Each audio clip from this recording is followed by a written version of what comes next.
big up, big up, big up, and welcome to Liverpool 12 Man Show. I am Liverpool 12 Man just as much as you are, and that's why hopefully you are here to bring in a preview along with some other team news and updates and transfer little, merry-go-round, as we call it. Shout out to all that are in the chat. Shout out to Lee Wizkid, Hi Lore. Shout out to Cedric. I see you. Big up, big up. Hope that you're getting things done in the workplace. Shout out to Abdul as well. Big up, big up, big up. And yes, and it begins. Red Armchair Supporter. My bad. I just saw that you said what's up. Good to see you as well. Big day ahead of us tomorrow. Big day going on right now currently. And also another day, another rumor to break down. It's been a wild one. I got the scouts in the house, Mr. Lee with me. How you doing, Lee? I'm good, thanks, mate. Good. Hope everyone in chat's well. Hope you're well. And I wish Arnie good health and good peace of mind as well over the next few weeks. And hopefully that'll help us get a few results. Yeah. No worries about that. That's definitely the truth right there. We've been trying to get a little bit of, I guess, some recognition of what is going to happen with this season and with our coach and with, some of these acquisitions that we're going to possibly be making. But it's been a wild one. Let's just be honest. It's been a wild one. And currently right now, I know that the Champions League is going on right now, and there's already been some wild ones going down with with what's happened with Manchester City going to Bodo Glimt and getting a 3-1 thrashing, apparently. I didn't watch the game, but when I saw you guys reacting in the chat, I was like, oh no, are you kidding me? That's wild. I wish I had put a little bit of a wager down on that one, basically. What score did you say then? 3-1. To Bodo Glimt? Yeah. Was it? Yeah. Bodo Glimt beat City, no way. Yeah. I'm sure most of us had that game picked elsewise, but yeah, that's how it went down. I was very surprised. I do have some picks. We'll get into some picks. Hopefully we can get into the picks before the games start. Let's see, the games start at 1:00. I guess we could, before we even get into them, we could go into our picks before they get announced for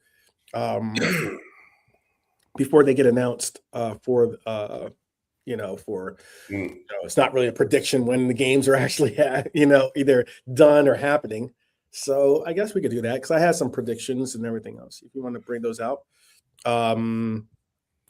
did you want? So let's start off. I don't care what anyone says. Slot is a nice guy, and it's not good to see anyone being ripped apart. The question about Alonso was brutal. Yeah. It was. I didn't see that portion of the questioning, but I know what you mean. It is not nice to be asked about your possible predecessor, or not predecessor, your possible replacement. But that's the nature of the game. It's weird. Forward, that question, wasn't it? A bit too flirtatious, wasn't it, from the reporter? What do you think about Xabi Alonso? Yeah, come on, give him a break, man. Give the guy a break. Yeah, it's brutal. Especially since he's a beloved character for us. Those of us that remember him playing for Liverpool. I saw a clip on X or Twitter, or whatever you want to call it, and it was great to see. I mean, because it showed he was in the broadcast booth, and not even a broadcast booth, he's a part of one of those panels that was watching whatever the game was. It was most likely a Champions League game, and this is before he started coaching, I guess, and you could see how like he was just, and Peter Crouch actually scored the goal that he reacted to in the clip. Put it that way. That's how long ago it was. So I just remember he was on the edge of a seat, and the other guys were talking about it, and they're like, you could see that he really does care about the reactions of or the results of Liverpool. So it is what it is. I don't know. Hyler's asking who asked the question. Do you know who asked the question? I Right. think it might have been a French reporter. I'm not sure, but I think it might have been a French reporter, journalist, whatever. Okay. Yeah, I don't know. I didn't see a lot of I only caught the highlights of. There's only so much I watch now of the the press conferences. Somewhat, I'll be honest with you, because like when it comes to our coach, sometimes his answers sometimes just infuriate you a little bit more, even though he is being honest, and I respect the honesty. And I respect the fact that he is giving it to us, like from, plain and simple. Hey, this is what is going on. Or this is how I feel, or whatever the case might be. But at the very same time, it's a case where like it doesn't necessarily help the situation, if you know what I mean. It doesn't help the situation. So it ends up sometimes making it even worse because you end up getting a little bit more mad sometimes from the answers that you get. It was Rowan Atkinson. That's what Hyler is saying, who's playing the part as the devil, greeting the newly arrived. The French, are you here? I got you. All right. Yeah. Did you want to rifle off some predictions and get them in before the game start? Or did you want to just get into, some news and some topics? It's up to you, Lee. Yeah, just get into the news and the topics. Yeah. All right. Sounds good. Let's do this then. All right. Well, first things first.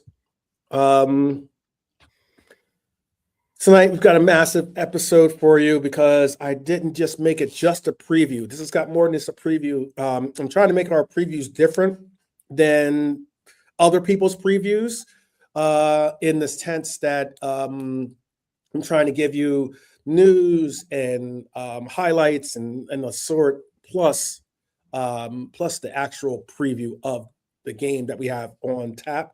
So we've got the Egyptian King is back on Merseyside. Virgil van Dijk is calling another dressing room summit, and Liverpool head to Marseille. It is going to be for one of the most probably intense atmospheres in European football. Marseille the OM is a very difficult place to play. One of my friends, she's from France, and that was her team, and she used to show me like video. She used to go to the games and show me videos of some of the games there, and it gets pretty intense. So definitely looking forward to see how we respond. We'll shine a spotlight on Salah's return, like I said. We'll show also Dominic, who I like to call Boss, Szoboszlai, his mindset, Virgil van Dijk's leadership at a crucial moment in the season, obviously. Then it's the Liverpool 12th man merry-go-round, transfer merry-go-round, because that's what it feels like. It feels like we're on this carousel, and we're going to talk about Konate's absence from the training pitch. We're going to talk about the real cost of the Mark Guehi loss and not bringing him in. We're going to talk about maybe even a replacement in the likes of Mickey van de Ven and the rumors that are persisting about him, and Liverpool's interest in a £50 million Bundesliga defender. After that, we dive deep into the preview that I spoke on, Marseille versus Liverpool. We'll talk about tactics, team news, key battles, and obviously we'll get into score predictions. And plus, our party starter, first goal scorer, basically. And then finally, I'm going to we'll get into some of the picks that you guys think are going to make out for the games that are on tap. Obviously, the games that we have seen already go to score have been Club Brugge has already beaten Karat 4-1. And then obviously, possibly the biggest upset already. There's only 2 games, but possibly still it would be one of the biggest upsets. And that is Bodo Glimt beating Manchester City 3-1. There was also a red card in that game. And that was Rodri got a red card. So Rodri got a return to Manchester City, and he said, you know what? How about I take a little time off from the next Champions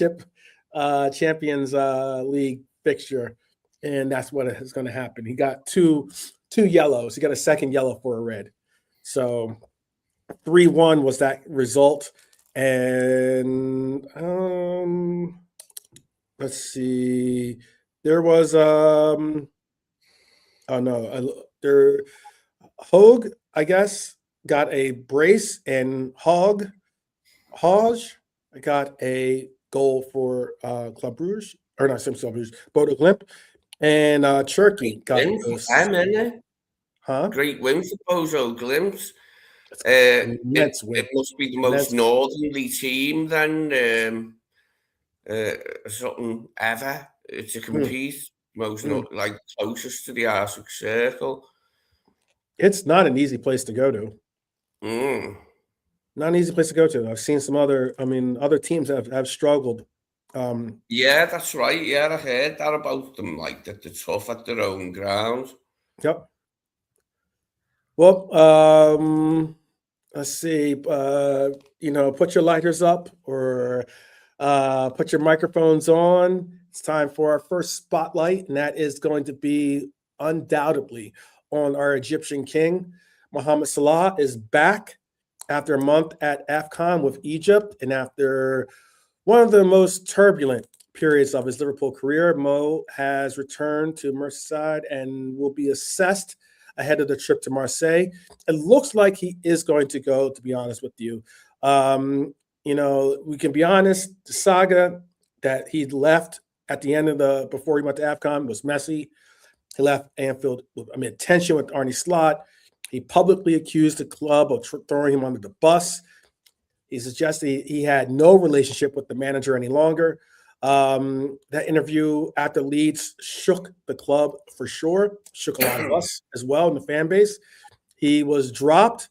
He missed Inter Milan. Then he came back briefly against Brighton before flying to Morocco, still with clouds hanging over his future. And that's how I'm looking at it, because now he's back in training. And on Tuesday, before the squad heads to France, Dominic Szoboszlai, who has become one of Mo's close friends actually on the team, said they spoke every day but kept things private. He says that's between him and Mo. I'm paraphrasing. He says it's the manager's decision, whether he gets to start, and that's and that line is key. In that this isn't just about Mo. It's about Slot. It's about leadership. It's about Liverpool's direction, where they go with pursuing what they intend to do with Mohamed Salah. It's a big difference of with our team with and without him. And Mo is still Liverpool's match winner, still Liverpool's talisman, obviously. Still the man who can change a game in one moment. We all know that. But now the question isn't just can he play? It's how does he fit back into this team, emotionally, tactically, even politically. What do you see? Do you slot Mo Salah back in, or do you put him in as a sub, or do you maybe even say, hey, take this game off, just allow for yourself to get the proper proper acclimation to being back? Now, I'd be using him as a sub, mate. I wouldn't start him, but I'd definitely bring him on as a sub because we need him soon as in the league. So he needs to get back in the thing. We're short of numbers as well with Isak's out now. Hugo's been out for a couple of weeks. We need Mo. So I'd be playing him as a sub in Marseille if we can. Okay. I think he'll go with a more solid lineup, like 4 in midfield, possibly only Hugo and Wirtz as attackers, maybe Szoboszlai on the right ahead of Frimpong. You know what I mean? I think he might do that and play 3 midfielders as well as Szoboszlai. There is still hope that we can get something out of the season. Hi, Laura's asking that. I think there's still hope. I mean, there's still the FA Cup very much in play. I think that there's still, obviously, the Champions League still has to pan out. Tomorrow will have a very big impact as to our pathway towards trying to get to that final. But it is a big question as to what happens with our team meaning what do we do with our players?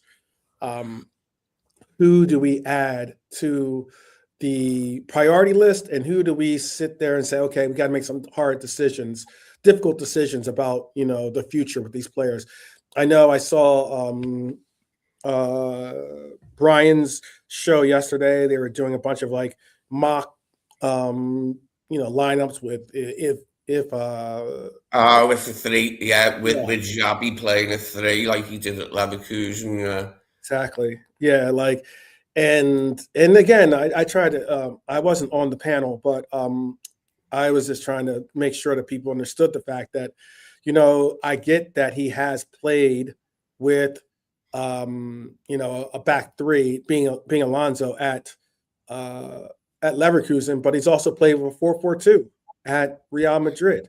So there's versatility when it comes to the coach. The coach isn't going to necessarily try to. Yeah, he's not going to try to ram his system, into the fold. He's going to figure out what works the best with the.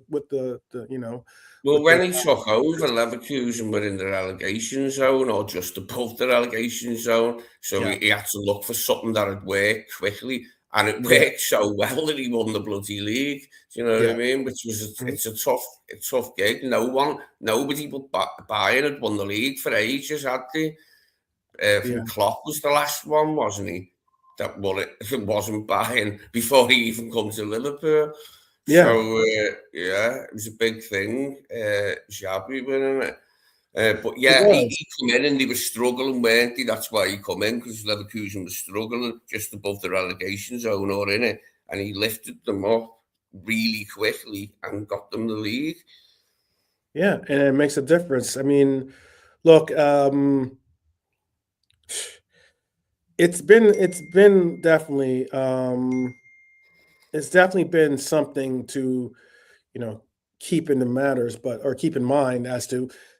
Alonso's not our coach. We still, Arne Slot is our coach. There is a foreseeable future or a foreseeable way that he could still be our coach, not only now, but in the upcoming season, he could be, depending on what he does and depending on, the real confidence that the club has behind him, or the assurances that he provides in that he's regained the trust of the locker room. And because there was a video out there that was concerning. You saw how Curtis Jones, for instance, I don't know if you saw this video or not, but there was a video of Curtis Jones having an argument, or not necessarily an argument, but he was,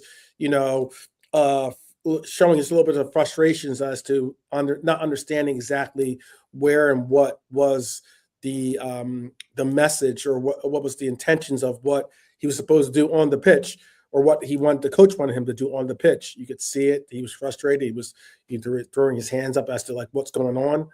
And, Arnie was trying to explain to him what it was. And that little clip went viral. and people are taking it maybe far beyond what it actually is, to be honest with you.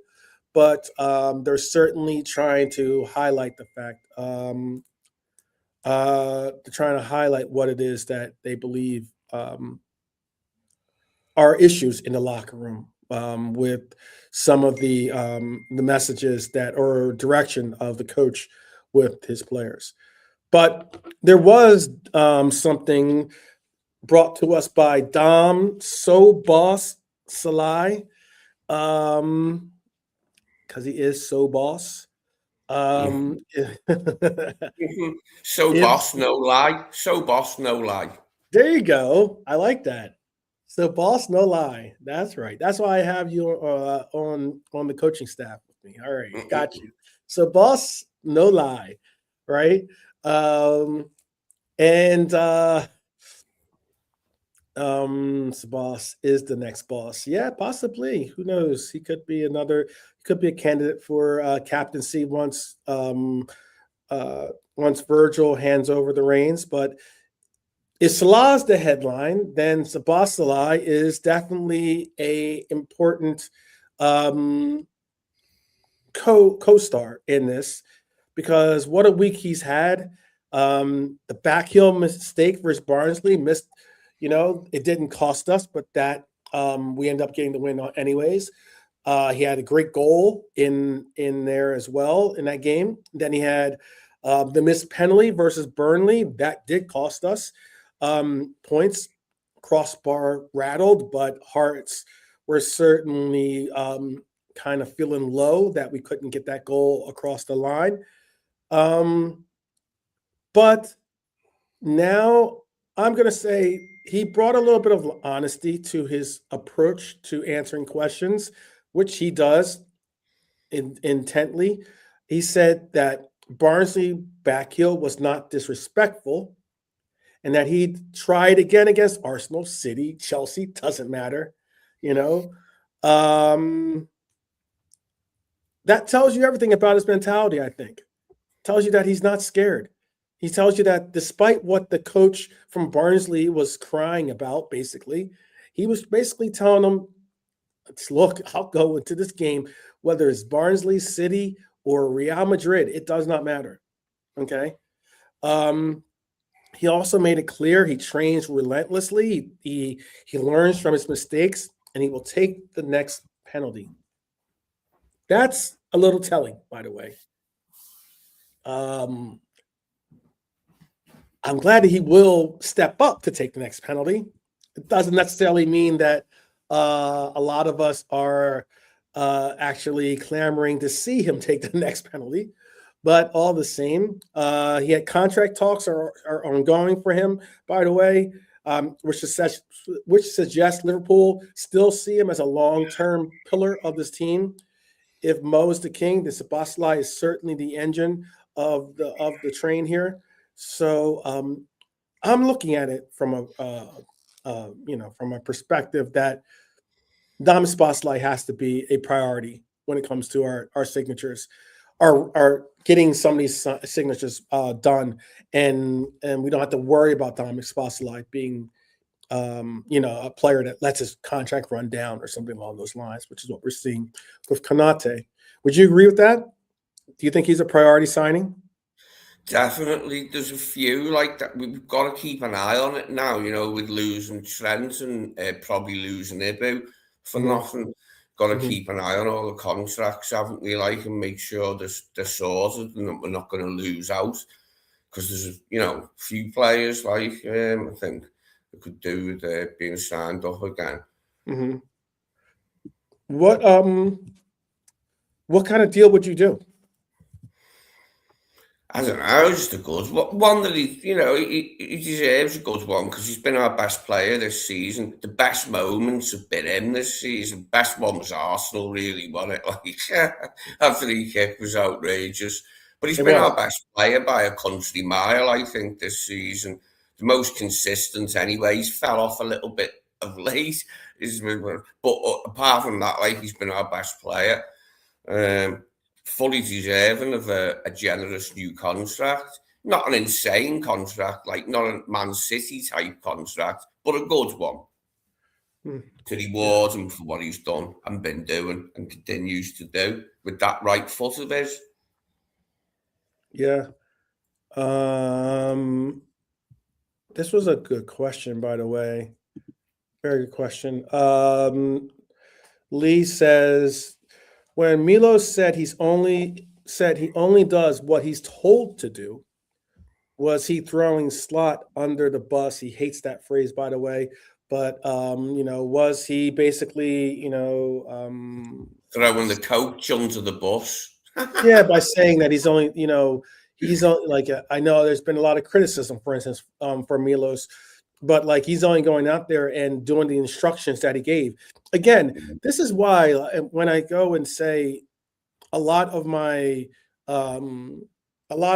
the direction of my frustrations is directed towards the coach is simply because, excuse me, I've seen these players play before. I've seen this team work. And now with these pieces, even with these pieces, I've seen the fact, or I know the fact that these pieces should be able to be, no pun intended, slotted in, okay, to make us either comparable, if not better, when it comes to our production on the pitch. Yet, a lot of what we see out there, I heard people say, oh, well, it's not the coach telling them to do this or the coach. I think it is.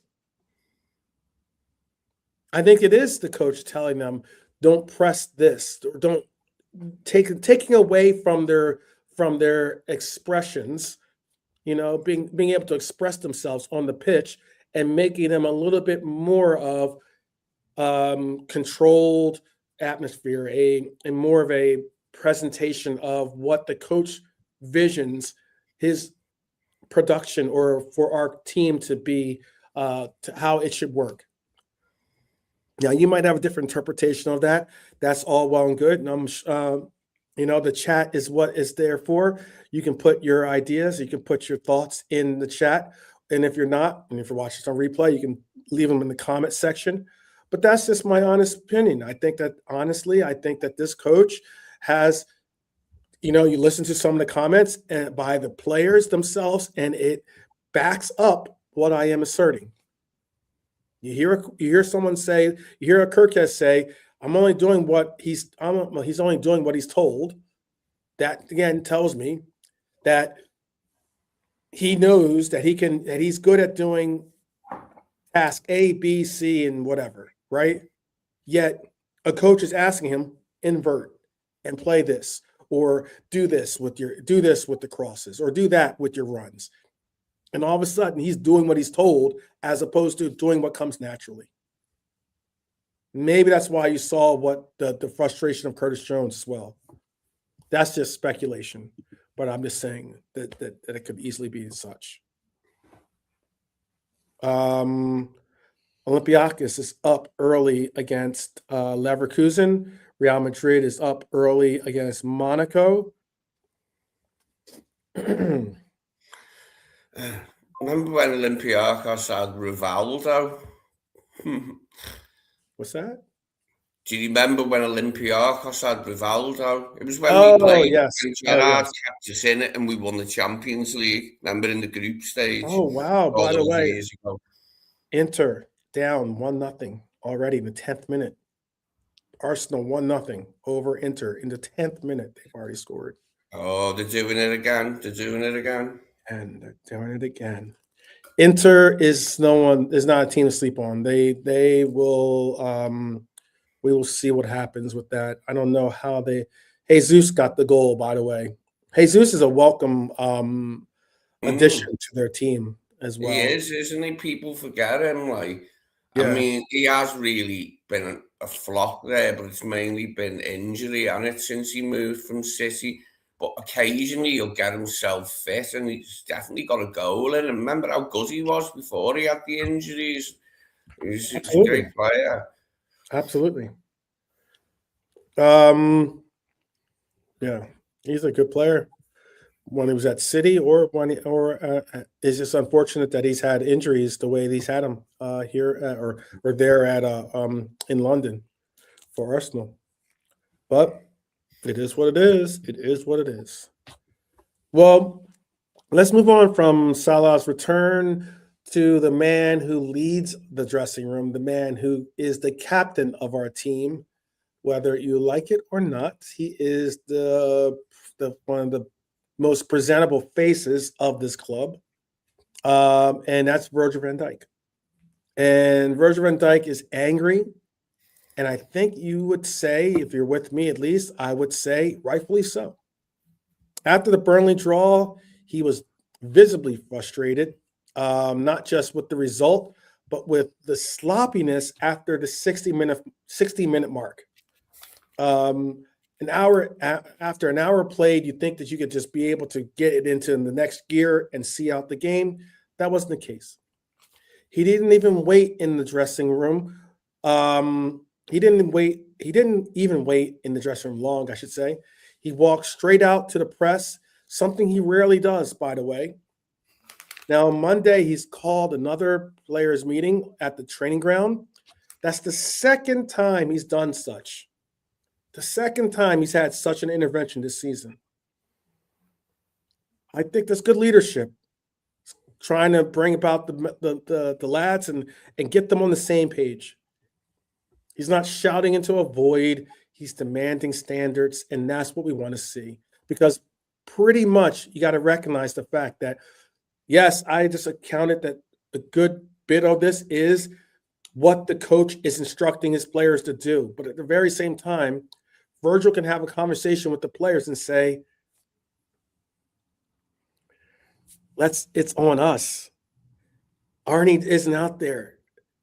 Arnie isn't out on that pitch trying to track back or get goals. It's about our standards. And his message is simple.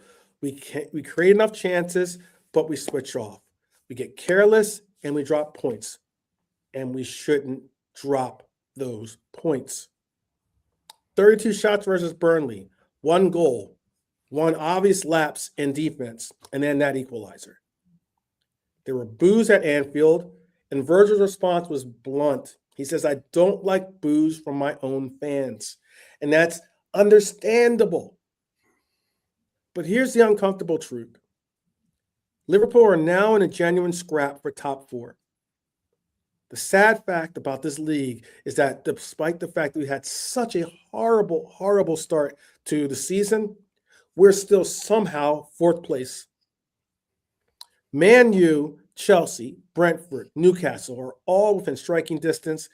Salah's coming back is a welcome feature, and Virgil made it clear. With his quality, meaning Salah, he can win games. When he's back, he needs to help us. And that's exactly what we plan on seeing happen, because this is not just about tactics. This is about mentality. And I think that we have to see it from this team. We have to. And that's what it comes down to. Is Virgil right to call out the squad publicly, or should this stay behind closed doors? That's my question for you, Lee. Try and keep it behind closed doors, yeah.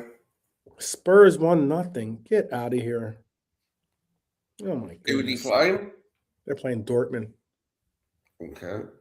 I'm all over the place with my picks. Once you hear my picks later on, so far, I mean, it's still early.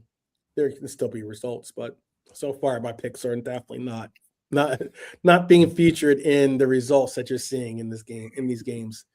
Spurs really gave PSG a good game in the Super Cup, didn't they? They took them right down to the wire, didn't they? They did. Absolutely, they did. Yeah. It was funny watching Chelsea beat PSG in the World Club Cup. They did it pretty easily that day, didn't they, really? Chelsea, the plan Maresca had.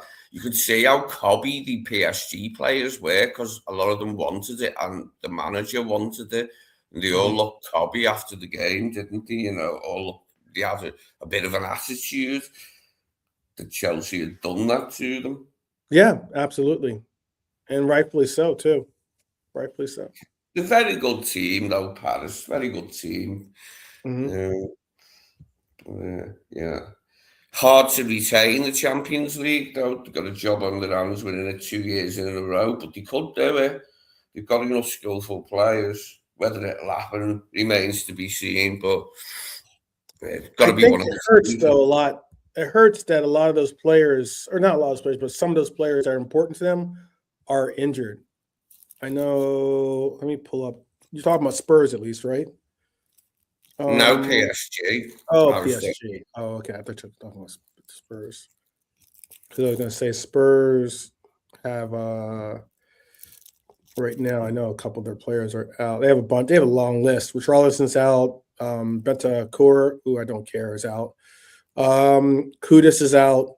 Kulusevski's out. Madison's out. Pasuma's out. Paulinho was questionable. Van de Ven was suspended. Ben Davies is out. Conor Gallagher is out. Sarr is doubtful. Yeah. Yeah, more players out than available by the sounds of it. Exactly. What done them last season? They had such a poor league season last season because there was no Romero or Van der Ven. Both of them were missing. And they had they bought that guy in January. But anyway, they didn't have much last season, did they? They were having Archie Gray. And they've got that other guy, Ben Davies. Mm-hmm. But yeah, that's what done them last season, having Romero and Van der Ven out for the majority of the season together, the two first pick centre-halves. They struggled like hell, didn't they, without them? Mm-hmm. They would still beat United in the Europa League final.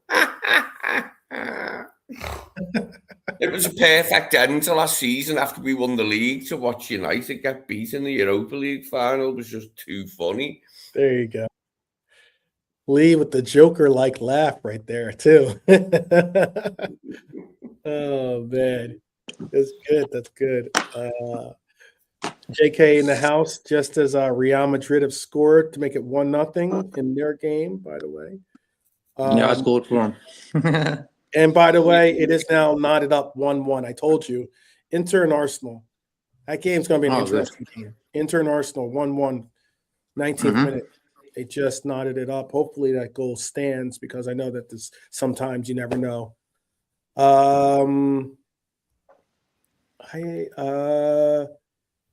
Of course, yes. I know you're talking about. Yeah, of course. Weah. Bless up Norman and Red Armchair. Yeah. Yeah, of course. Timothy Weah is a U.S. men's national team player.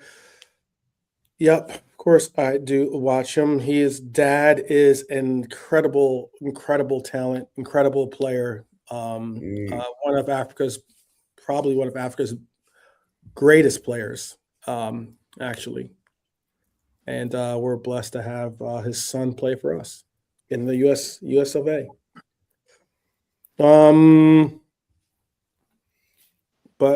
Yeah, it's it should be interesting because Weah does play for Marseille too, by the way. I guess that's why you're bringing him up in the chat. How are you doing, though? JK? All good, bro, man. How you doing? Lee, how you doing, man? Yeah, Sam. Good to hear your voice, mate. Good to see you. Yeah, just trying to get over the sheer fun of the fact that City has lost against Bodo Glimt, and also Bodo Glimt, and the fact that Rodri got a red card in that game too, so they'll be down. Did he? Wow. Even better. Yeah. Yes. That's mad, bro. They're really off form. They're our only hope. Yeah. They're our only hope against Arsenal, really. Villa this weekend just gone. Villa lost, City lost, and Arsenal drew. Yeah, something like that. They're your Obi-Wan Kenobi or something, right? You're trying to. It's a Star Wars reference. Mm-hmm. Oh, okay. Yeah. I ain't a tricky Star Wars type of guy. I got you. Yeah. It's a scene where R2-D2. It's like Princess Leia's like, Obi-Wan Kenobi, your only hope. That kind of scene. Manchester City is that. They're notably it's a R2-D2 is dressed or wears blue or is blue Android, so Mhm. maybe that's the reason why it connected. But we were just talking about obviously the return of this man right here and the importance of it. I don't believe he's going to be a starter, but do you see him? When do you see him working his way back into being a starter? And if we had, and if it wasn't an injury to Connor Bradley making the right back position very susceptible to now him having to play that role, probably, and our coaches obviously untrusting nature towards Ramsey, we're going to probably end up seeing Frimpong play right wing or right back, excuse me, and thus move away from that right wing role, and maybe even Damas Boslide as well, not utilize him as a right wing either. And it's going back to possibly seeing our Egyptian king back in his place. Look, bro, I'm happy to see him come back because we've had games in the last month while he's been away where he could have just popped up with a goal. And it sort of makes my mind boggle. Like, at the end of the day, he's signed with the club. He's getting paid well.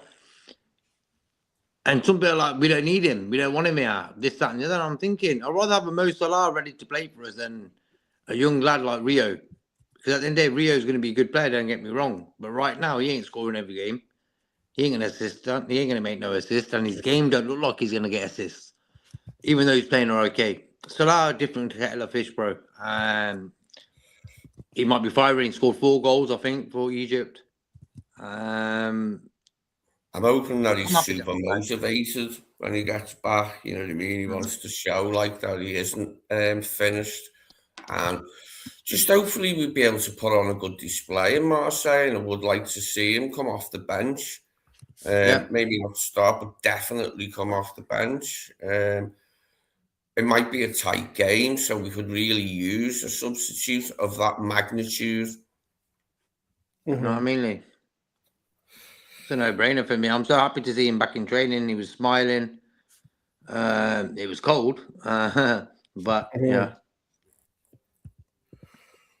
Yeah. Shows you've got a good squad when you can bring him off the bench, mate.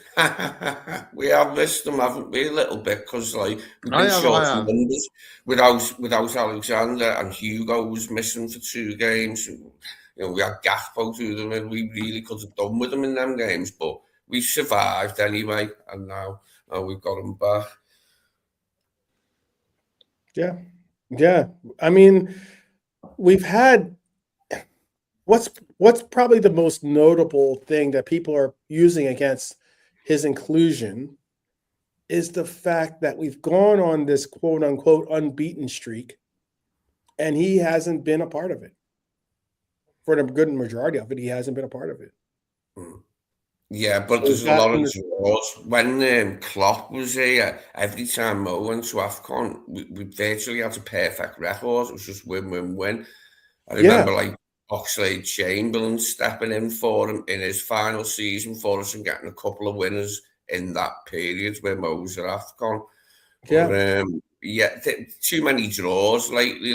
But we are unbeaten still. That's encouraging, the unbeaten thing. But far too many draws against shit sides, such as Burnley and Leeds. It's unacceptable, like Gerrard said. Completely unacceptable to not get more than 2 points out of them fixtures. To be honest, it's unacceptable not to get the points from the away fixtures against them teams. We managed it with Burnley, but only because of the charity of well, but that was a legitimate call. That was a handball. Oh, it was. Fate played a serendipitous hand, and just made us moving towards the ball. But we weren't getting a win unless that happened. And then Leeds, we were in front, got dragged level, got back in front, level again. I mean, now you've got to be beat. You've got to be getting 6 points off the promoted teams, all of them. And we always did under Klopp. It was rare that a promoted team got anything off us. Right. There might have been a serious challenge in this Dortmund game. Yeah, there is, bro.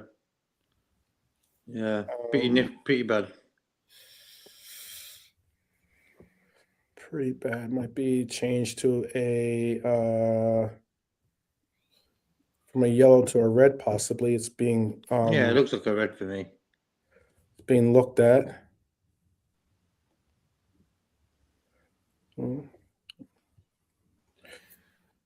We shall see. Glad Rodri got a red. He's a twat anyway. Like, he's a great player, but he's a twat on the pitch. The way he behaves, he's crying to the ref and that. Man's a knob. Yeah, we'll see. But I was gonna say, so it was given in the statement, at least by Virgil. I don't like boos from my own fans. What did you take from that statement? What was your reaction to hearing him say that? It is a red card. This is High Lord just said. Svensson has gotten a red card. So now they're down to 10 men. Who's down to 10 men? Dortmund is down to 10 men, and it is now 2-0 Real Madrid.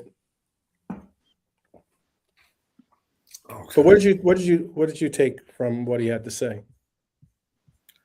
Virgil saying he doesn't like hearing boos. Mm-hmm. Well, don't take it personally, mate. It's for the whole team. Yeah. You've got when the whole team, links arms on the pitch, they've got broad enough sets of shoulders to be able to take it. Mate, we've been playing pants. I probably wouldn't boo if I was there, but I respect people's right to boo if they think what they're seeing is substandard, and a rip-off for the price. It's not cheap to go to a game these days, so no. Yeah, you don't just paying through the nose and then sitting there watching that, do you?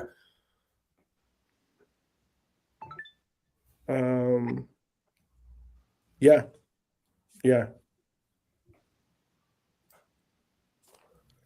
Lee Wizkid is saying he thinks he was saying that they must try harder. I hope that's what the direction was, because I hope that he can understand why players or why fans are booing. I wouldn't necessarily be the one booing myself, but it does make a difference. It does make a difference as to when you put it all together.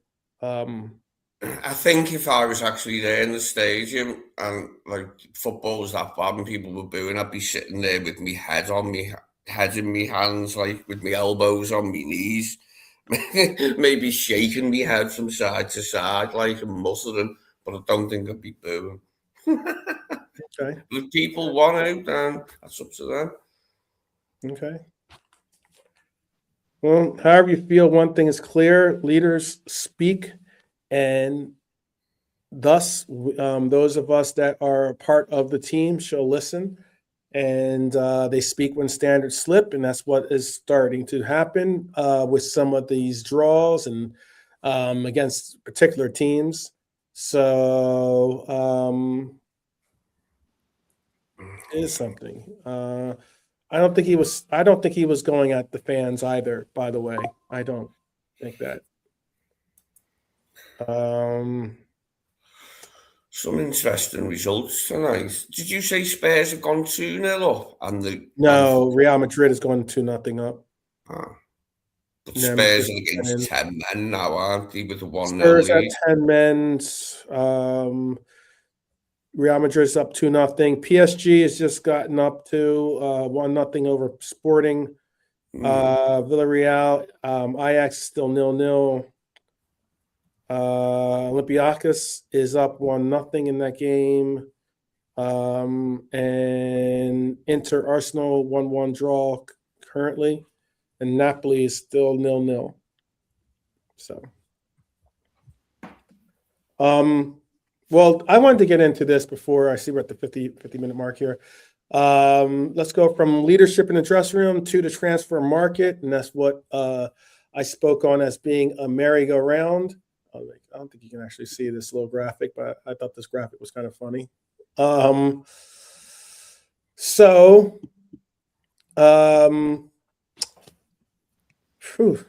Liverpool have been quiet this window so far. I know more Tala Nadaye has been brought in. We've had James Norris go out. Mark Guehi who almost joined last summer. He's now signed. He's now signed for Manchester City for £30 million. It looks like. Marseille is up next. Liverpool's squad depth is suddenly in focus, and that's what it needs to be. So James Pearce reports that Ibu has returned to France for family reasons, and it's unclear if he'll be available for Marseille. So well, he's already in the country, that isn't he now? So there's a chance we could have him. It just depends how serious it is, doesn't it? Really, from a family thing. If it's nothing too serious, he should be able to join up, shouldn't he? Yeah. Well, I mean, hopefully it's not something dire in the sense of it was obviously important enough for him to miss training. But hopefully it's not something, someone like a family member's health or something like that. Hopefully it's something that can be rectified and be figured out. But in training was Calvin Ramsey, Wataru Endo, Trey Neone. If Konate misses Marseille, what do you think that does to our back line? Does this seriously weaken us defensively, or are you confident that Joe Gomez can fill the space? Yeah, I'm confident in Joe. As long as he can last long enough, last the match. Because if Ibu ain't there, we ain't got a sub then.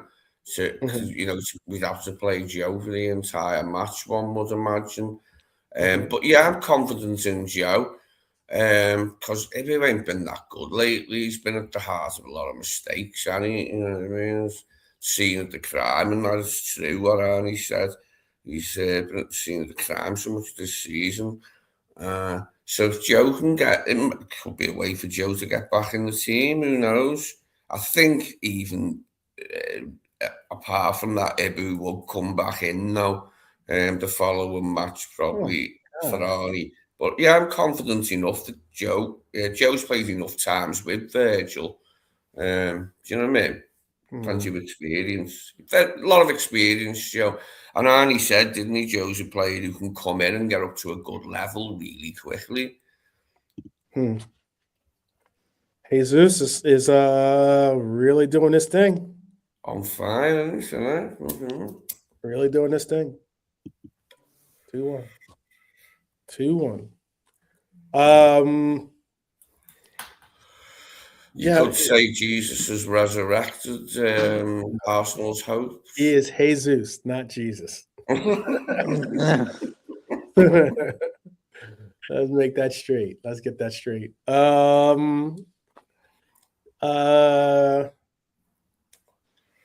What would you dislike to see more? Arsenal winning the league or the Champions League? Please, not both.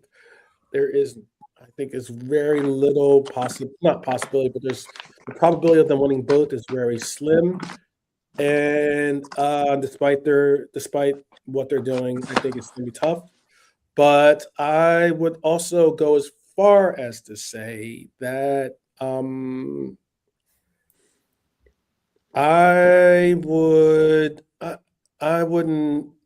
would say Champions League, I would say, is what I would like to see them not win. If they had to win one or the other, I would rather see them win the league than win Champions League. Yeah.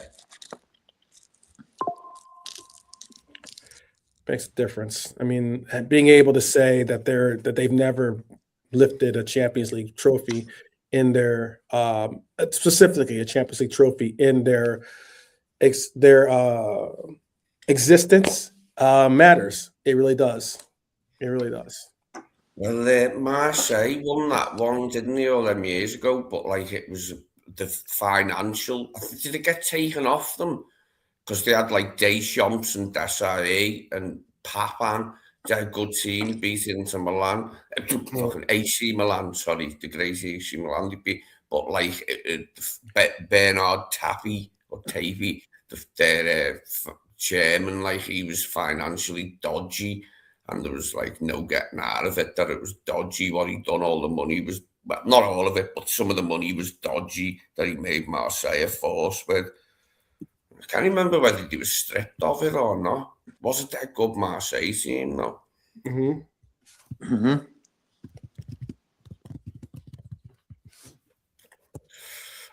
think they were of it. I was going to transition into a second story, since we're talking about transfers and about the fact that there's been some reports saying it was 20 million initially. I've seen the reported 20 million fee was apparently misleading, because in reality, with agent fees and wages, that's cool. Definitely big up for supporting both of us. Big up, well done. What it comes down to is, with the agent fees and wages, Guehi's total 5.5-year cost would reach up to £85.8 million, with his wages being around £300,000 a week.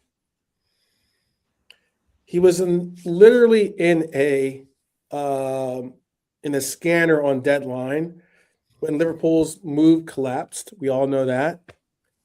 But given the real numbers of this, are you relieved Liverpool walked away so that we could possibly invest those funds into a player that we deem worthy of those kinds of numbers?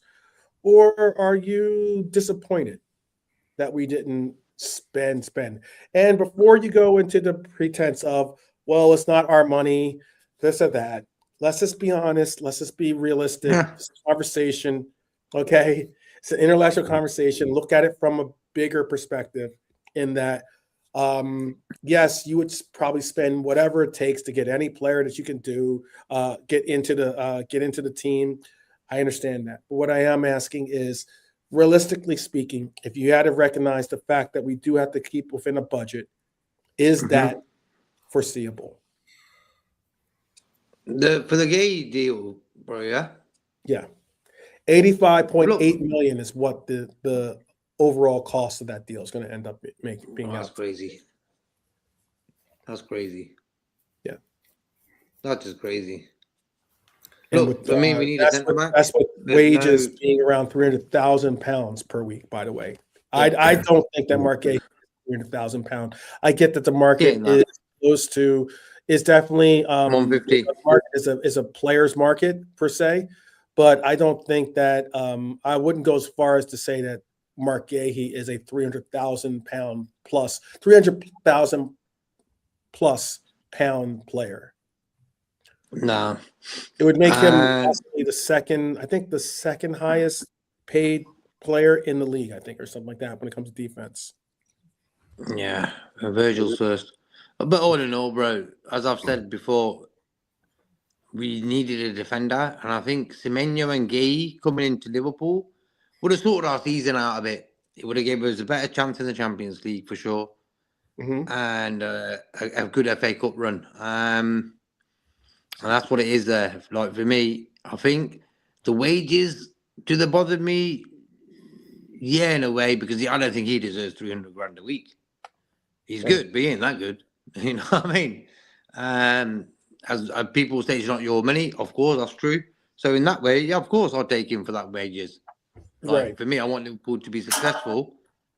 But the bigger picture being, ultimately, I know people don't this isn't like, even when you play, FIFA online or whatever, I mean, I was sharing with the accolades of me playing Football Manager.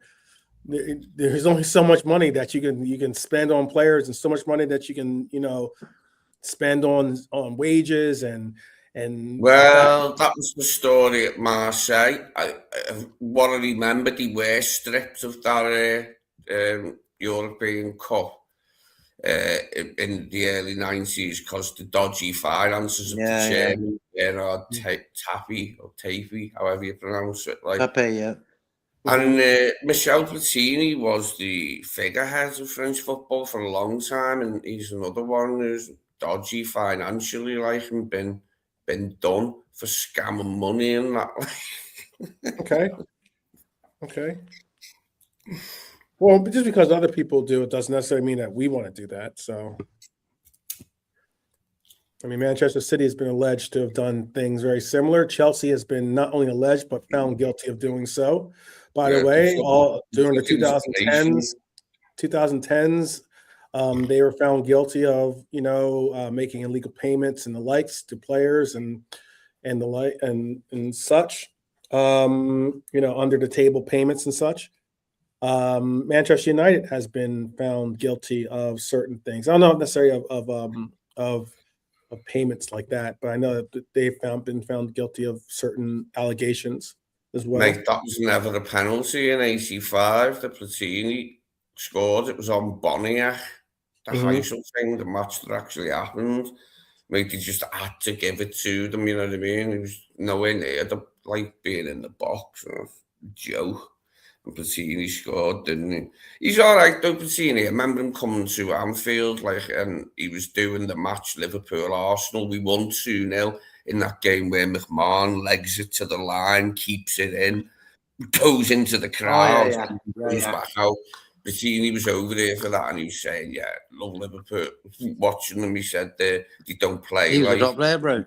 Yeah, he's a top player as well. He like English sides, which it was meant. It was a compliment. He said, they don't play like an English side. He's a difference, but it was good. He did a good interview and that. He's a boss player. He was a good player. I like watching him. He was top. France, one of the best in the world. Like in for France, and he had Tigana, Trezor, Rocheteau, players like that. Really good players. McTominay of goal, by the way, in that Napoli game. McTominay gets on the scoreboard. They're playing against a 10-man United. 10 men. Copenhagen. A lot of red cards today. 3 red cards so far. Copenhagen has gotten a red card in that game, and they're down 1-0 to Napoli. Yeah, pretty well. Any other updates? Nope, that's everything. You know what to the table, bro? These scores. What's that? Do you know what it does to the table, like the scores? That's currently, you know what? I can't really see Tottenham. I can add a graphic. Give me a second. I do have a graphic. We can work it out. I think Tottenham winning 2-0. They're going to get 3 points there. We'd have to do the math ourselves, but I mean, I don't have a graphic. Look, bro, I don't really want to do the playoffs thing, and I was saying if we go out against Marseille and go all out and get a result there, against Karabakh, we could play Chiesa, give him game time, give all the French players game time, and try to get the job done there at home. You know what I mean? So. I was like, tomorrow's game is sort of important because you know what? Not sort of, certainly important. It's massively important. Yeah, very. Because I don't want, you know what the media are like, Liverpool, last game at Anfield against Karabakh, need a win and this and that. You know what I mean? You know what I mean? So I'd rather just go out tomorrow and get a good result there, man. They're going to be rampant, their fans. Yeah, imagine if we fail to beat Karabakh at Anfield. That I don't even want to contemplate, but that could seriously jeopardise Arnie's immediate future if we couldn't get a result against Karabakh. Oh, absolutely. Yeah, and it should, but it should though. There's no reason why they shouldn't beat a Karabakh at home. I have heard that the Crown Prince of Karabakh collects carrier bags. He's got ones from Harrods. He's got a few Italian designer carrier bags. I didn't know that. Carrier Yeah, bags are. big on carrier bags to Yeah. try and bring some carrier bags. No, carrier bags are 12. They're in England, like when you go shopping, and they're the bags you take to go shopping with. You get one. You either get them from the shop or you take your own or whatever. They're carrier bags. Yeah. Love Not that word. carry on bags like as in for Flight. No. for your flights and stuff. I get it. No, just a bog standard bit of whatever it's made out of, plastic, is it? Yeah. Thin plastic or something, with the name of the shop on the side. I've never had a Harrods one personally, like. I've been to Harrods. Have you? Have you been to Harrods? Oh, Yeah. I think I've been a couple of times. I think when Fayad was like there, that era. You know what I mean? Oh wow, Norm is crazy. I just saw this comment. Do you know what? I'd love to visit That's ruthless.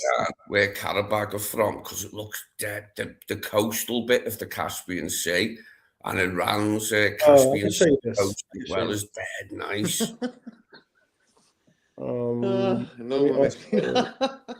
That's horrible. I can show you this right here. This is basically, that's the league phase, the current bottom 18. And then I could also show you one other version of this too. I have another version of it. It's true what Lee Whiskey is saying. Anyone who presents opinion as knowledge or fact, that's even worse. Their opinion is fact. All right. So here is the possibilities of getting where the possibility of where you're going to place in this season. That's scary that Arsenal is predicted to be 93.9% that they'll be in first place, and the 100% chance that they're going to be in the top 8. They are not the best team in Europe, but we shall see if Inter can make a difference in that. What Brian, team was that? 12. What's this? Say again. What team were you talking about there? Oh, Arsenal. It showed what this shows is basically the league phase, top 18. It shows the probability of them making the top 8, the probability of them making the playoffs, and the probability of them even getting eliminated. This is for the top 18. The other graph I showed was for the bottom 18 teams. But we have a 63.4% chance of making top 8. Obviously, Manchester City with that loss is going to take a massive knock towards them, to that 89.9% chance of them making top 8. But this is the probability, and this is like the number next to there is what they expect, the expected points that the teams will have on average. Obviously, there's no points. You see 16.2, but that's just taking in the average. So, meaning draws and everything else. And you're still probably wondering, why is there a decimal point? But it just, when you average it out, it ends up being decimal points end up being involved in it. But chances are we'll end up in the 5 spot, basically, is what it's predicting. And 6 Atalanta, 7 Real Madrid, and 8 is Atletico Madrid. Very, very interesting. This isn't necessarily how it's going to definitely fall, but it's interesting because Barcelona is outside of the top 8. So once again, what'll happen, I think, what'll happen possibly from these possible results or the seeding situation is you will see a good team, a very, very good team that is going to be in a playoff game and end up very much like a PSG did last season. kind of mess up your next stage, considering that you might think, oh, well, I'm top 8, next round I should get an easy opponent, but yet you're facing off against a Barcelona, or maybe a who else was in there that's good, a Barcelona or an Inter, or maybe against a Chelsea or Newcastle or something like that. Those are all possible playoff teams that you'd have to take on. So it's going to be interesting. There's no guarantee to just because you get top 8. There's no guarantee. It's just a matter of where the other teams fall when it comes down to it. We're at halftime at all the games. 1-0 Napoli, 2-1 Arsenal, 2-0 Olympiacos, Real Madrid 2-0, Sporting PSG is 0-0, 2-0 Spurs over Dortmund, 10-man Dortmund, and Villarreal and Ajax are both at 0-0. There's 2 other stories I wanted to get into before we get into our preview for this transfer carousel that we're on. And that was the fact that Liverpool, speaking of Spurs, Liverpool have been linked with Mickey van de Ven. Reports claim Liverpool were monitoring Spurs' Mickey van de Ven amid concerns over Van Dijk's contract and Konaté's future, because Virgil only has 1 year left after the conclusion of this season. And there's no guarantee that we're going to re-sign him, which is kind of wild. So Van de Ven has been one of the best center backs in the league so far when fit. That's the big caveat, when fit. But Spurs are struggling. Maybe the player is looking at it as an opportunity to jump ship and go to a team that he's loved, because Van de Ven has always loved Liverpool, apparently, from his childhood days. And I'll ask you, would Van de Ven be the right long-term successor to Virgil van Dijk? Or even do you see him as a possible complement to Virgil van Dijk if a Konaté was to leave? I'll ask that of you, Lee, since JK's on mute. Just repeat it again, sorry. Would Van de Ven be the right long-term successor to Van Dijk, and or would he be a complementary piece to have as a partner for Van Dijk? They play together on their national team. So yeah, they do well there. I'm going to say no because of his injury record since he came to Spurs. He missed nearly all of last season. He's had since he come here. Before he came here, his injury record was okay, but since he's been here, I wouldn't take the gamble on him for fitness-wise, Van de Ven. Mm-hmm. Plus, he did that to Isaac on purpose. So, no. Okay. Still holding grudges. I got you. Definitely. How about for you, JK? What's your opinion on that subject? Oh, maybe JK is not going to be available. Just give us a moment, bro, yeah? Okay.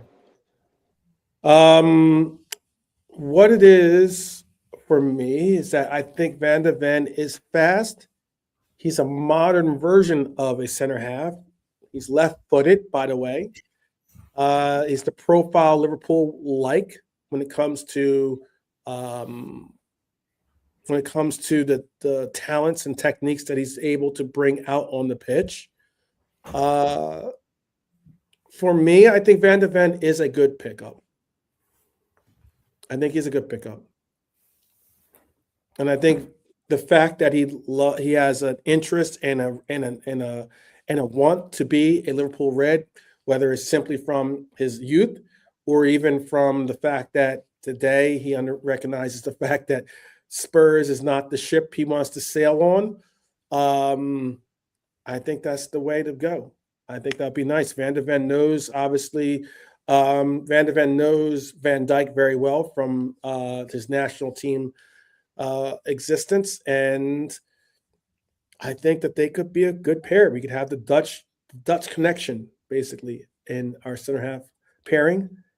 And that's not saying that Van de Ven is the last piece. I think that if we were to go get Van de Ven, it'd be fantastic. But I also wouldn't mind seeing us. I also think that we're going to go out and get another center half. I'm bringing that up. Look, there are two names out there, but in particular, there is Liverpool have been reported to be spoken. Liverpool have reportedly spoken already, by the way, to Schlotterbeck's camp. He doesn't want to renew at Dortmund, and Liverpool, along with Inter, are keen on bringing him in. Now, if it means us going neck and neck against Inter, I like our chances. Inter is like most Italian teams when it comes to getting into bidding wars. They don't bode well. And I'm not saying, and I will openly admit that Liverpool don't like getting into bidding wars. But at the very same time, I think we could outlast Inter in a bidding war if it got to it. I think we could just basically bring a better plan. And I think the player would opt more to come to Liverpool over Inter, to be honest with you. Schlotterbeck has very similar issues with his health as a Van de Ven. So those people, look, the majority of players that you're talking about in the league are going to have some issue with injuries. Let's be honest. There's very few players that don't have some type of either major or some minor concerns about their injury record. Let's be honest. But when it comes to a 50 million pound player from Bundesliga, Nico Schlotterbeck definitely answers a lot of what we want in a center half. And I think he could be a very, very, very optimal signing. I think he could be a player that I wouldn't, if we were to go out there and get a Van de Ven and a Schlotterbeck, I think that'd be a good summer for us. It'd be a good summer. Schlotterbeck might not be lightning fast, but he is very versatile when it comes to his passing. So what he lacks in speed, I think he makes up in his passing, in my opinion, at least. In my opinion. Do you have? Go ahead. Yeah, I could use something more. I think about Van de Ven. I tell you the truth, after that Isaac situation, no man. Just because of that. Before that, yeah, I thought, yeah, top little player. Mm-hmm. But after that, bro, nah, man. Yeah. Okay. You hold the grudge like Lee. I got you. All right. I think the fact that Van de Ven is so fast makes him prone to hammies sometimes, hamstring pulls. But he's had a lot of time out since he signed for Spurs. Noticeably of all last season, where he missed virtually the entire season and then come back right at the end. No, be a gamble buying him. And as I said, I don't like him now after what he did to Isaac. He might not have intended Isaac to be out for as long as he is, but he intended to get him off the pitch, and that's what he done. His tackle got him off the pitch. Yeah, Indy Kala, right? Is that his name, right? Indy Kala, made an announcement.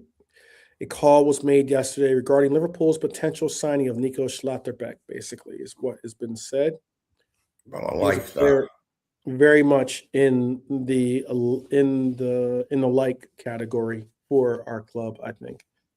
And obviously, Dortmund players are very well, very, very touted. The prime guesser. Yes, he's the prime guesser.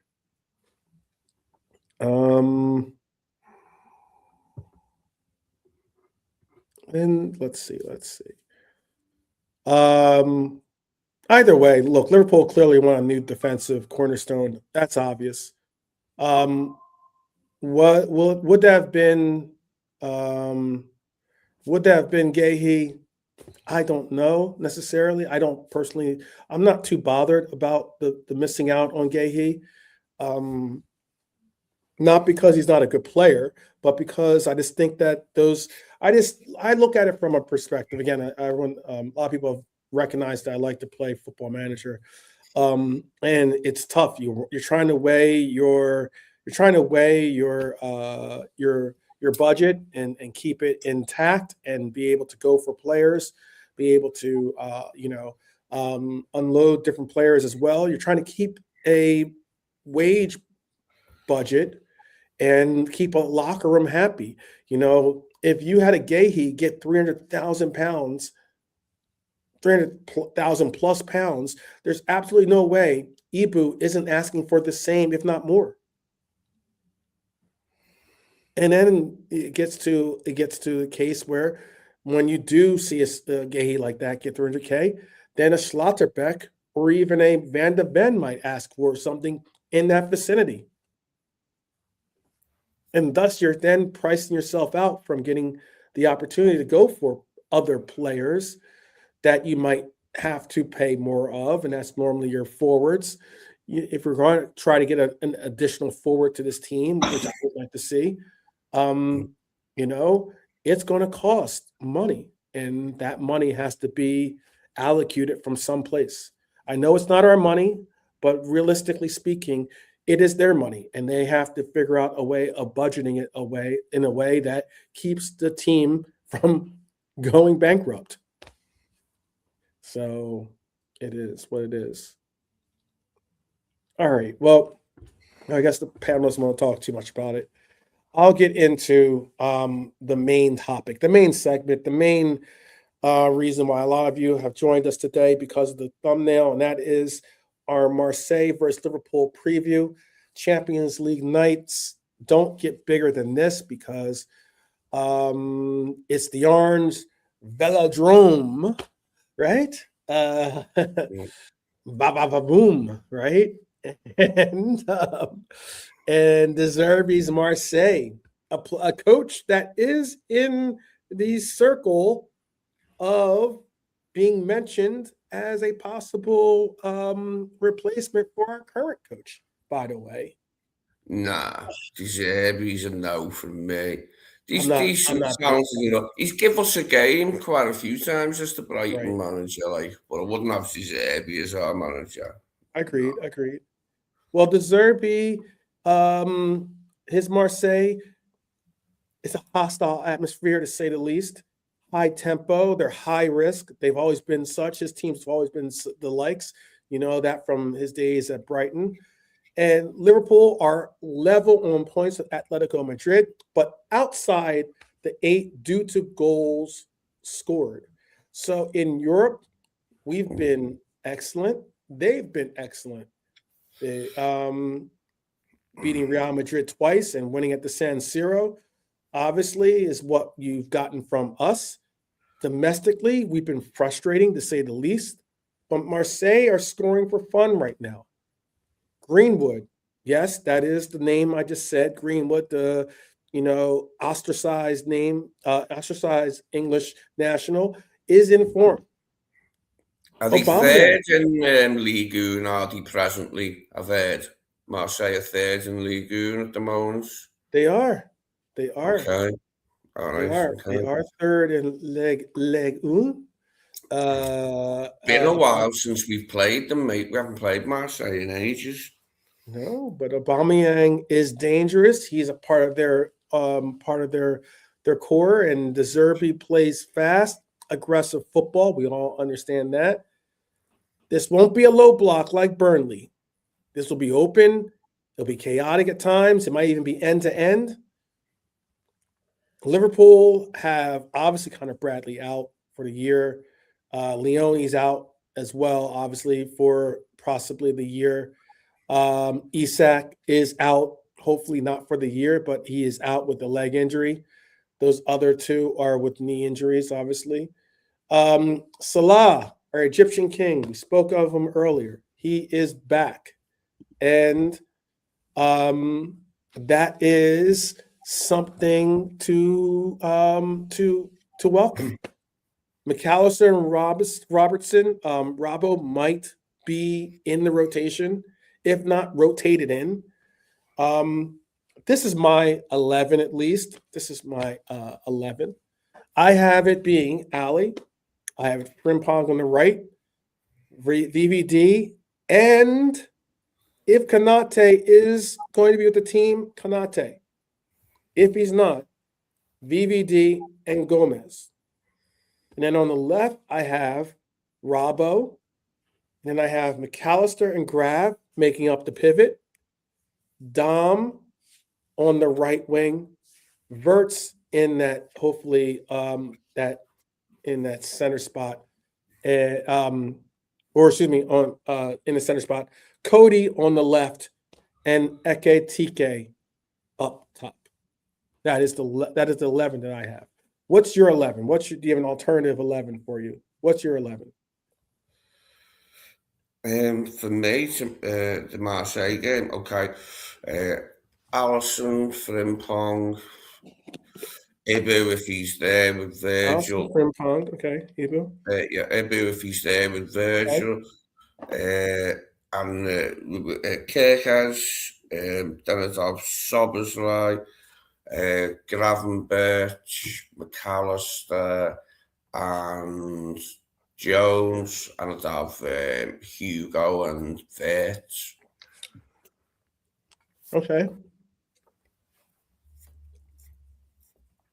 What about for you, Lee? Or Lee? No, Gackers is forced out the team by a fourth midfielder who was Curtis or McAllister, whichever way you want to look at it. That's what I'm thinking, maybe. So who do you have getting the short end of the stick? Gakpo drops out, so both Jones and McAllister can play in midfield with. So you got Jones in. I got you. Yeah. I don't know if Jones is going to play, considering I don't know if Jones starts, to be honest with you. I don't know if Jones starts, to be honest with you, only because of primarily because of what happened with that little bust up I talked about on the pitch between him and Slot. Yeah, what was that about? 12. Yeah. I seen the picture. Yeah. Apparently it was a miscommunication of like instructions, like as in Curtis didn't understand exactly the reasoning or what it was about, he was asking him to do. And yeah. But that should be dealt with in the changing rooms, you know what I mean? Mm-hmm. Yeah. Yeah. Yeah. Yeah, with me, a go ahead. misunderstanding. And then I'll explain my reasoning, but go ahead. Yeah, like with me, if there's a misunderstanding or whatever, they can talk about it. But at the end of the day, I think Jones will play. I think he looks good when he's been playing recently anyway. Better than before. Mm-hmm. Oh, so go ahead. Tell us your lineup, though. I'm going to go Frimpong, Allison in goal, of course. Frimpong right. Konate is 50-50, isn't he? Konate it's not because he's injured. He's available, and I'm picking him. But obviously, if he's not available, then it's definitely Joe in it. But I'll go with the scenario that he's got enough time to sort things out, whatever it is, and then get himself down to Marseille for the match. It's not performance like in his home country, and that, like, he'll want to show that he's a good partnership with Virgil to the watching French fans. Hopefully, we need him. He has been playing shit, but he could give us a performance on home soil. So yeah, go with. It's not because he's not injured. It's a family matter. So. That personal thing. Well, bro, I'll just go Gomez. I'll go Frimpong, Gomez, Virgil, Kirkes. Mm-hmm. Have Gravenberch.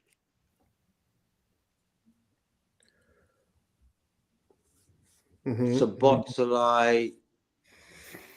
Mm-hmm. Curtis and Wirtz. in the Mhm. midfield. We can sort that out how you want it. And then Mhm. up top, I'll have Ekatike and Salah, bro.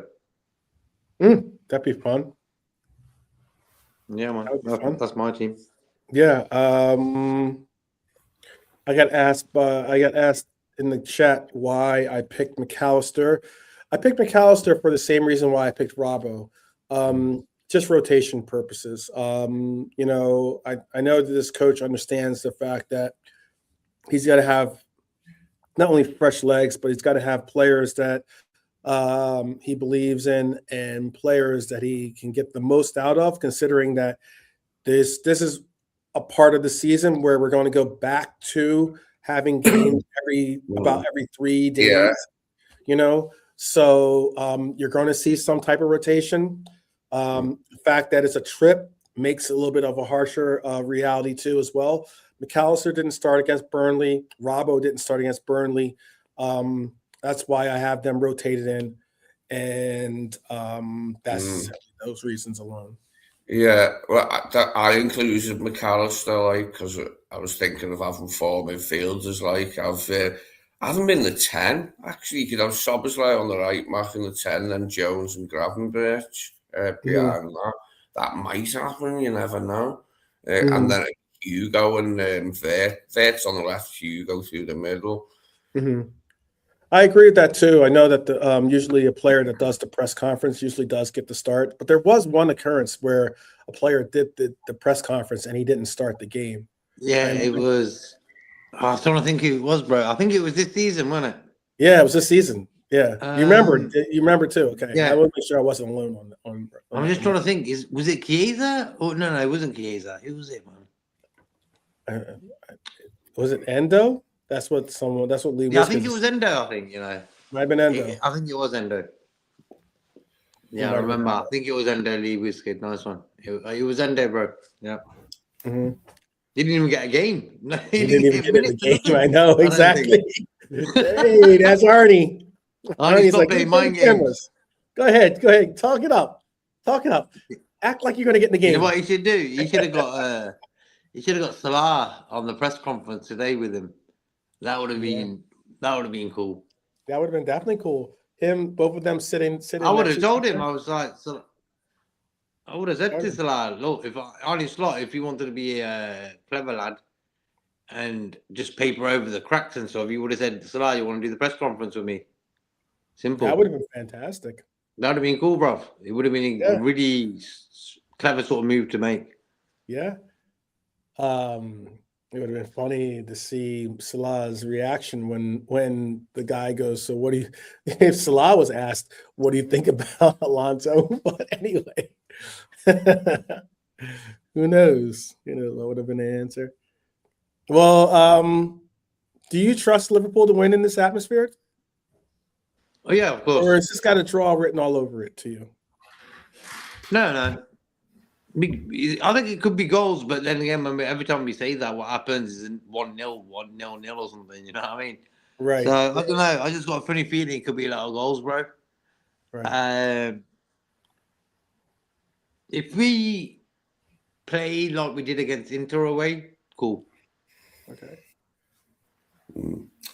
Well, Inter is probably a tougher away game in terms of the team. Inter have had a better track record in Europe in recent years than Marseille, and we won there. Was due to Bastoni's error, but we forced them into it. Right. I don't see why we can't win. We've just got to have a performance good enough to allow us to win. We've got to be a bit more solid. Resolute, but we've got to have a cutting edge, No, man, that's too funny, that one. Yeah. Yeah, keep the microphone away from Salah, actually. Keep the microphone away from Salah as far away as possible. Reckon he does karaoke, Mo? Yeah, that's his name. That's what his name is in training, bro. Karaoke. I would not be surprised if him and his daughters at home do karaoke. Imagine them doing My Way. I'm sure they do. I'm sure. Regrets, I've had a few. Doing that interview. Yeah. Too funny. Yeah. Maybe he's gonna say what? Freed from desire. Maybe that's the one that sings these things.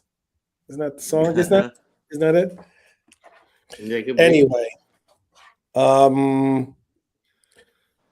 I have my prediction being in this game: Marseille 2, Liverpool 2. I got good old deuce being the score of this one, a draw. Something we do quite a bit of lately. So Desmond will make a sermon in France. I'm hoping I'm wrong. Mm-hmm. I hate I rarely if ever I rarely pick our team to obviously lose, but I think I have once or twice. But I do I've sometimes never did it, bro. Yeah, sometimes I do pick them to Never draw. have. Huh? I never said Liverpool will lose. Yeah. It's tough. I'm just trying to be rational. It's going. The reason why I'm going 2-2 is because Marseille is a difficult place to go and play. If it was, they score goals, bro. They score 5 goals at the weekend. Right. Mm-hmm. It's not like they can't score goals. It's not like they're going to be sitting in a low block. It's not like they're going to not want to score goals against you. You know, they've got the home crowd backing them. I think that if we get a 2-2 draw, it'll be I don't want to say it'll be a victory, but it'll certainly be an accomplishment to get a 2-2. To get a draw at Marseille is an accomplishment, was what I'm trying to say.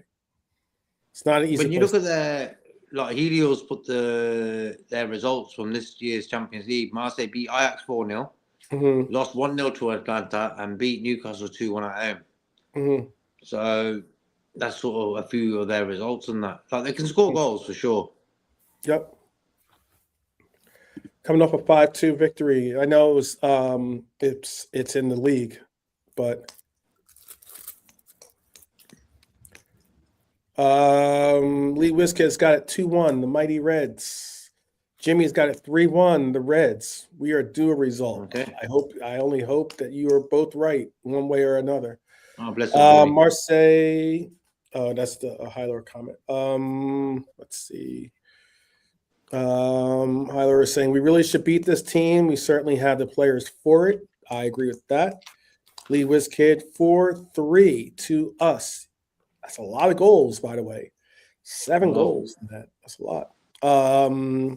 Just want to see us perform like English champions.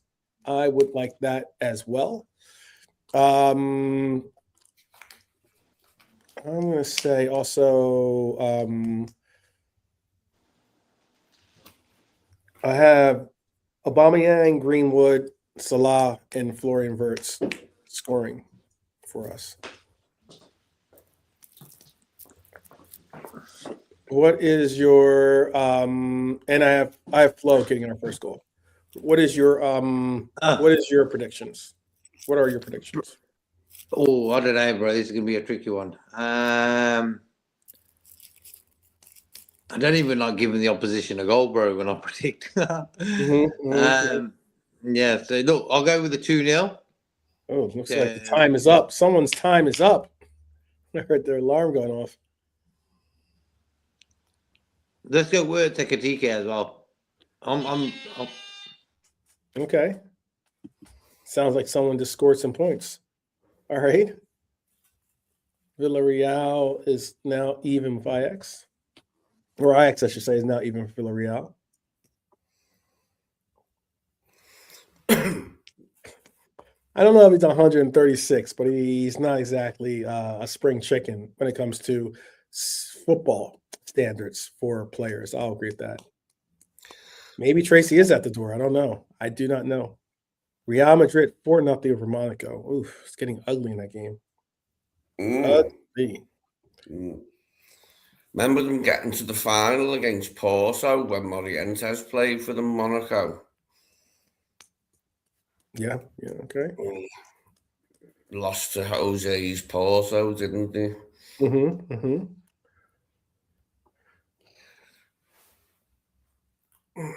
So, what was your score prediction, Lee? For which game? Sorry. For our game. Oh, for our game. Yeah. Okay.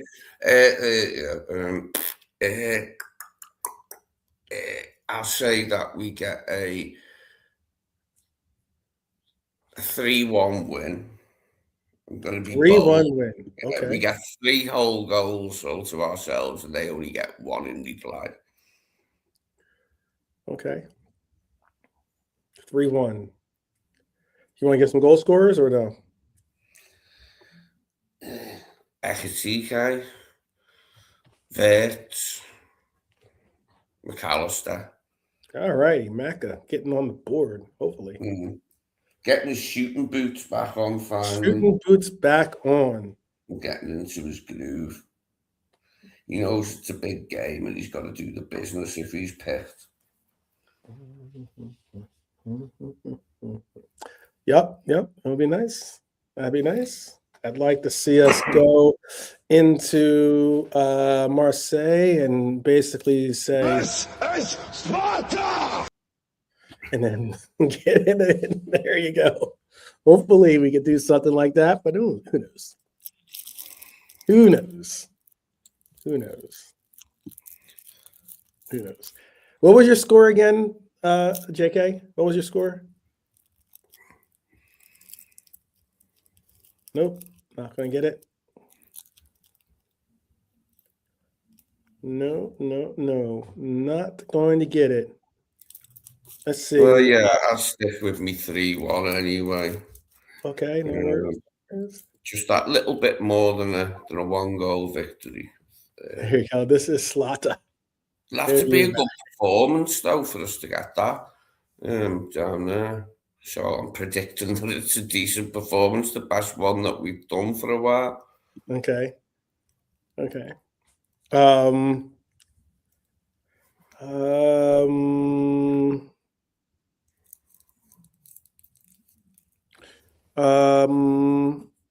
I have not seen the updates or the interviews yet, Lee WizKid, but I did see that. I think they got a couple players in from the US of A, and one of them was from, I think, Carolina, like North Carolina was one of them. So they're looking to make a difference in their season. Liverpool women's team is not doing too well.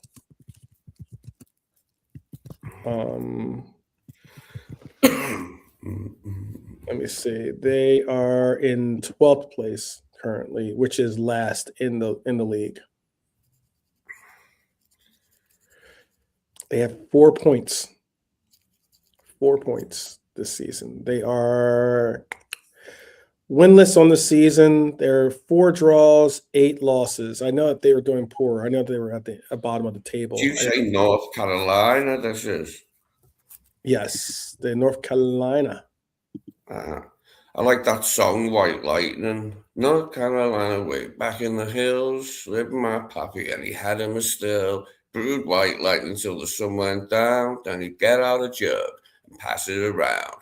Mighty pleasing, Papa kept the squeezing. They call it white lightning. There you go. G-Man, T-Man, relatives too, searching for the place where he made his brew. They were looking, trying to book him, but my papa kept a cooking it. White lightning. Tremendous song. That is, but yeah, good stuff. All right. Denise O'Sullivan was brought in from the North Carolina Courage.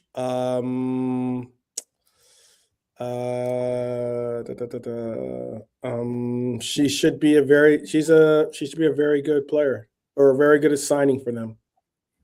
There are people might think, but I would have to test that. I think it'd be interesting.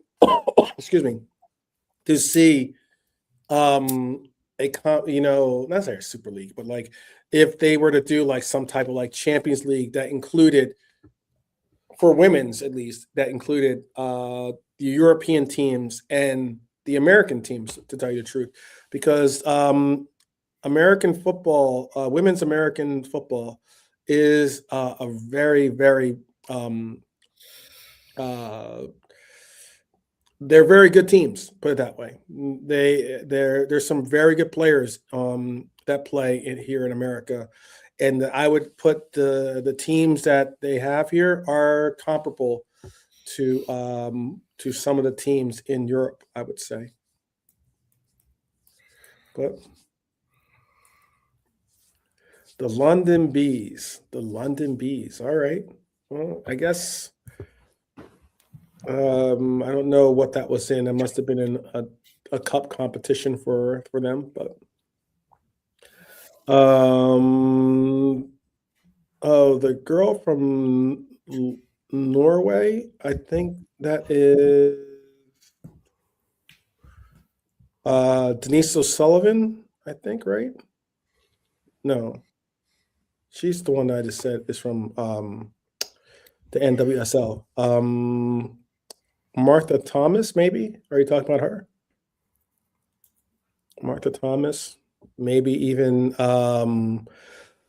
Alice Bergstrom, maybe you're talking about. I don't know. She's Irish. Okay. If we're going with it, then it'll probably be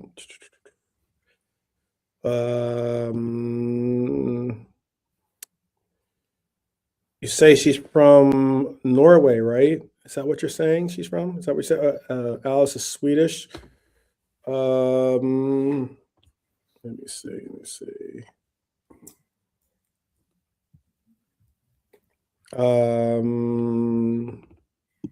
There is the Ariali Silag. She's from Switzerland. I have to admit, I haven't watched all women's team in a while. Used to get it on LFC TV, and I would sometimes, but I haven't seen that. Like, I don't know the players as well as you used to. Yeah. Hopefully they start to pull themselves out of the cellar and back into at least not necessarily contention. I mean, but it's still the season is 12 games in. Yeah. I'm guessing Arsenal are still really strong in the women's football. They usually have a good team, Arsenal, don't they? Yeah, I mean, they're already halfway through the season. I think that they don't play as many games as the men's do. I know that I think they play, there's only 12 teams. So, there's only, I guess there would be only, 22 games, I guess, or something like that. Because there's 12 teams. That would mean you just usually go you just times it by 2, and then you subtract 2 because you can't play yourself. So that's 22 games. Real Madrid 5-0. 5-0. Looks like a lot of these games are pretty much getting to where they are going to be inevitable. I'll tell you what's a surprising score so far. Sporting PSG 0-0, by the way. Obviously Arsenal beating Inter is a big result for Arsenal. They can see it through. And I think that's the only real big necessarily eye opener. Let's see.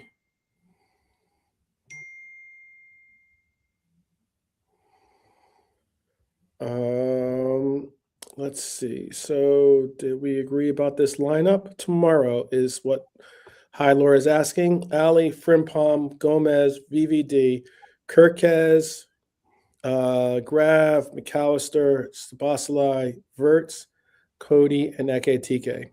That could be possibly that could definitely be possibly it. Lee Wiskett thinks Salah is going to start.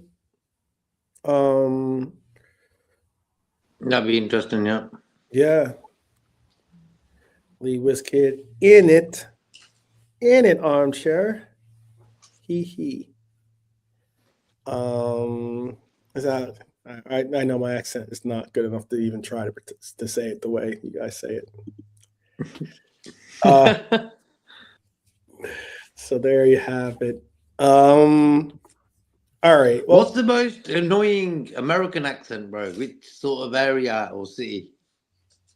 the most annoying. Yeah. don't know. Howdy. You know, that sort of American accent. It's probably New York or Oh, I like New York's yeah. accent. I like it. Yeah, Okay. yeah, I really like it, man. Okay. Like New Jersey, New York. I just like that sort of. I don't Yeah, think I man, have like- I don't think I have much of it. I'm not from the New York area, so I don't really have much of a New York accent. So I'm trying to think what your accent is. It's not New York, no. Yeah, for sure. you know whose accent is wild is people from Minnesota and like South Dakota, North Dakota, especially, but Minnesota. Okay. It's something that if you guys Minnesota. if you ever want to know what a accent sounds like from that area, watch the movie Fargo, Okay. and you'll know what I'm saying. Mhm. Those accents are pretty wild.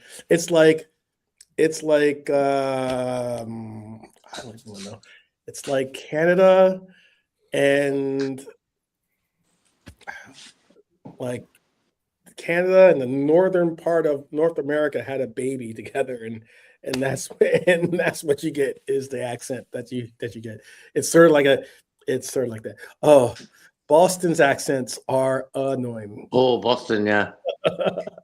Yeah. I can say that with being the part of the country I'm from.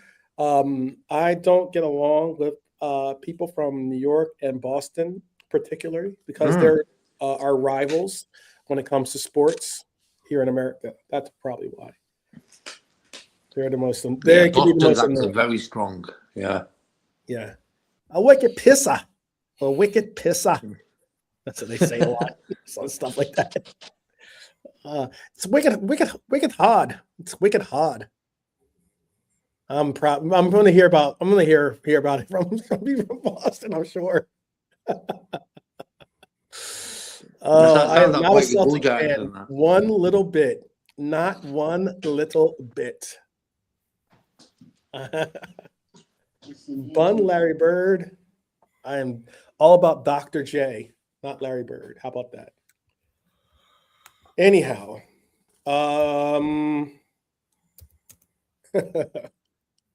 yeah, I think of some other. So they've got some funny ones. But then again, some of the accents you get from Texas and Florida, yeah, they can be pretty wild as well. They can be pretty wild. So it just depends on what part of the country that you're because words are different in certain parts of our country too. So like it's tough enough to understand what they're saying from the accent, even though they are speaking English, but they'll say certain things and you'll be like, I don't know what that means. I just don't know what that means. I'm not from this area, I guess. So there you have it. I know it. I'm pretty sure that's the same for you guys. Is that right? I'm sure there's things that people say in Leeds that you're probably like, what are you talking about? Right? No? Sorry, say that again. I was typing something. I was saying, I'm sure there's parts of England that, despite the fact they're speaking English, it's very difficult, or you just don't understand. Can be difficult, yeah. Certain parts of the West Country down on the southwest, like Geordies, sometimes are damn near incomprehensible. I mean, our accent can be unfathomable to some people if you lay it on really thick. Right. Mine goes heavier when I drink. Do you know what I mean? It comes out more when I drink. Right. But everyone's got, most people have a regional accent, don't they? Oh, I know. I've That's the lost thing. people. I mean, there's a if you go down to the southern part of America, like as in if you go to New Orleans, just that alone. I mean, the way you pronounce New Orleans is you don't say New Orleans. It's New Orleans, like as if the word is N''ORLEANS.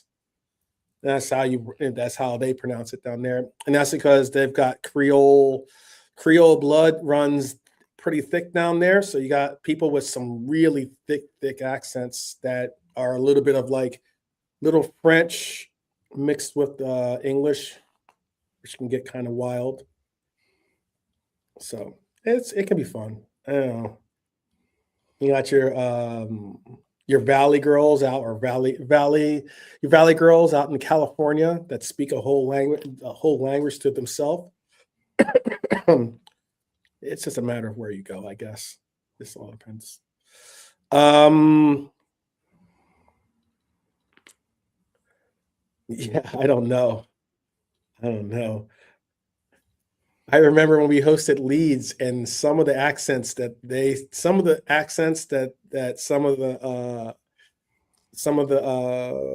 supporters for Leeds had I guess it doesn't help when they're drinking. That doesn't help either. But I mean, you mix it all together. Some of those things are sometimes difficult to understand. You just kind of nod in acceptance. I'm sure if you're to go to certain parts of West Virginia or Kentucky, you'd probably feel the same about that too. What is it? Well, all right, people, we're at the 2-hour mark. We're going to end the show here. We've gotten our predictions. We've gotten them all in. I was going to do predictions for Champions League, but today's Champions League is pretty much over. Maybe tomorrow before the show or maybe in our group chat we'll get the predictions, or maybe we'll get them out for us on the show live tomorrow. During the roll call? Yeah, during a roll call. Roll call for tomorrow is going to be doable. Yes, it's going to be doable. So it'll be an early roll call. I won't go right up to kickoff, most likely, because I'm going to make an effort to go down to my supporter club. They've been getting on me about saying I'm gonna, like I always say I'm gonna go, and then like ends up being I end up having to stay, and because it's just too far of a ride, I'll miss most of the game trying to get down there. So I'm gonna try my best to get the episode in and get down there to be a part of my brethren. For normally during the weekend, or excuse me, during the week, there's not as many people that go because it's like it'll be a noontime game for us. So it'll be like 12 o'clock. It'll be a 1 o'clock kickoff for us here. And it also means that, it's Wednesday. It's the middle of the week. So, it makes it a little bit more difficult to do a takeoff. But we will be doing a pre-match, obviously, or a Reds roll call for everything. Sporting won, PSG won. That game got goals real quick in it. It was 0-0 for a while in that game. Let's see, any other updates? Oh, Napoli has nodded. Napoli has been equalized against Copenhagen. 1-1 draw right there. Yeah, the more the draws, the better. What's that? The more draws in the games, the better for Liverpool. I always say that. Yeah. Villarreal is knotted up. Ajax 1-1. Excuse me. Inter is still down 1-2 at home against Arsenal. Real Madrid is comfortably ahead of Monaco 5-1, and Tottenham are up 2-0 against Dortmund at home, and Olympiacos is still up 2-0 against Leverkusen. So looks like those most likely will be the end results to those games. We'll see if that is the case. But anything you guys want to say before we push off to the 2-hour mark here? Yeah, bless up the chat as always, and the panel. I look forward to the game tomorrow, bro. Okay. Enough Rest said. of the chat. Lee? Oh, Lee is getting his cup of tea. Film shit. I was blabbing on about some film shit. I was watching. What was the question? Oh, no, just saying goodbyes. Just saying our goodbyes. Oh, yeah. Cheers, everybody. Thanks for turning up. Thanks for giving your opinions. See you again. All right. We will be back with you tomorrow, like I said, for the for a much needed Reds roll call, I'm sure, because we all need to be ready for hopefully a good result. But if you do want to go and continue talking about football or about our Reds in general, as Norm said, Brian is live. If I had the ability to bring you over there personally, I would, but you're going to have to do that on your own. So, let me see. Someone just scored. Oh my goodness. Arsenal has just scored. Arsenal just scored. It is 3-1. So, there you have it. 3-1 Arsenal. Looks like they're going to get the win in that game. Arsenal. Don't tell me Arsenal's going to do. We are not seeing Arsenal win the Champions League. That is not happening. But anyway, if you want to go check out more football or talk more football, go over, say that you were hanging out here, and then you just say, hey, hello. I don't know if you say 12th man raid or whatever. You can do whatever you like. Just say hello to Brian for me. And look, massive week, massive test, massive atmosphere. Mo is back. Virgil, our perennial leader, is definitely trying to make things happen. Liverpool must step it up and get this win. Thank you to the panel for joining us today. Thank you, as always, to our OGs and our awesome, amazing, incredible community out there that continues to grow. Shout out to each and every one of you, for real. And thank you for tuning in. We'll be back before the Marseille game. And until then, as always, up the Reds each and every time. You guys take care.